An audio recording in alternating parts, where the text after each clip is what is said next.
কালকে তো আমার বান্ধবীর জন্মদিন, কিন্তু আমার একটাও তো ভালো জামা কাপড় নাই। তাইলে কি পরে যাব কাল? আর ভাইয়াকে বললেও তো এখন আমাকে জামা কিনে দিবে না। তার থেকে ভালো এই জামাটাকে আমি কেটে ফেলি, তাহলে আজকে নিশ্চয়ই আমাকে নতুন জামা কিনে দিবে, আর সেটা পরে আমি বান্ধবীর জন্মদিন খেতে যেতে পারবো।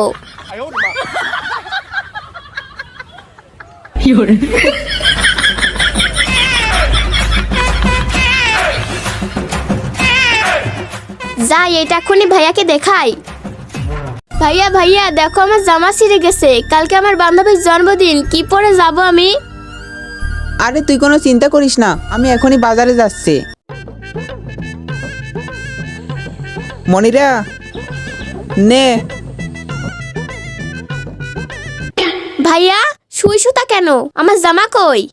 সুই সুতা দিয়ে জামাটা সেলাই করে নে, আর যদি না পারিস আমাকে দিস, আমি করে দিবানে। জামাটা এখনো ভালোই আছে।